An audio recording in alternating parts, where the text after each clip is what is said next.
कि पुलिस ਨੂੰ ਖੁੱਲੇ ਚੈਲੰਜ ਦੇ ਨਾਲ ਟਰੱਕ ਕੁਈਨ ਅਨਮੋਲ ਉਰਫ ਪਿੰਕੀ गिरफ्तार। पुलिस इंतहाई मतलब मुलजमान ਨੂੰ बगैर हथकड़ी अदालत ले आई। वजीर दाखिला संदे मुलजमान ਨੂੰ बगैर हथकड़ी अदालत ਵਿੱਚ पेश ਕਰਨ ਵਾਲਿਆਂ ਦੇ खिलाफ कार्रवाई की हिदायत। ज़ियालत सलंजार का आखना है कि मुलजिमा क्रिमिनल है। अफसोस से इन अरसा गिरफ्तार नहीं किया जा सका। पिंकी ते पुलिस ਨੂੰ मुबैना चैलेंज की ऑडियो भी सामने आ गई। नशे दी दुनिया दी मलका अनमोल और पिंकी दी अदालत विच पेशी तमाशा बन गई। मौत वेचण वाली मुलजमा नूं 2 हफ्ते पहला हिरासत विच लिया गया सी, पर अज कराची दे इलाके गार्डन तो गिरफ्तारी दा बाकायदा ऐलान किया गया। पुलिस ने दस्सिया कि मुलजमा कोलों एक पिस्तौल, लाखां रुपए दी कोकीन, मोबाइल फोन ते मुख्तलिफ कैमिकल्स बरामद होए।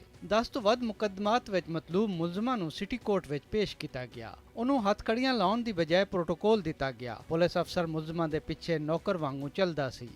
अदालत विच तफ्तीशी अफसर ने आख्या कि मुलजमा कोलों 15 लाख रुपए तो वध दी मंशियात बरामद हुई है। 14 दिन का रिमांड दिता जावे, पर अदालत ने मुलजमा नूं अदालती रिमांड ते जेल भेज दिता। अहाता अदालत विच पेशी दी फुटेज मीडिया ते आई ते पुलिस अफसरान विच खलबली मच गई। पहले पुलिस चीफ आजाद खान ने नोटिस लिया ते फिर IG सिंध जवेद आलम ओडो ने मुतल्लका तफ्तीशी अफसर ते अमले नूं फौरी तौर ते मुअत्तल करन दा हुक्म दिता।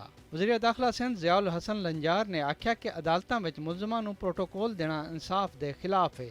ये देखता ही मुझे बड़ा अफसोस हो रहा है। अभी मैंने एडिशनल IG कराची और IG सिंध को कहा है कि आप जो भी जिम्मेदारान हैं उनके वो फौरन उनके खिलाफ कार्रवाई भी करें और जरूरत पड़ती है तो उन सबको अरेस्ट भी करेंगे। दूजे पासे एक पुरानी ऑडियो विच मुलजमा पुलिस नूं चैलेंज करदी सुनाई दिती। बेचरी भी फुल धड़ल्ले से हूँ, ठीक है, रोक सको तो रोक लो, चैलेंज है। असल में ना आप लोगों की अकल ही घुटनों में, पता नहीं कहाँ से आ जाते हैं मुंह उठा के पिंकी, मैं पिंकी को पकड़ूंगा मैं पिंकी को पकड़ूंगा।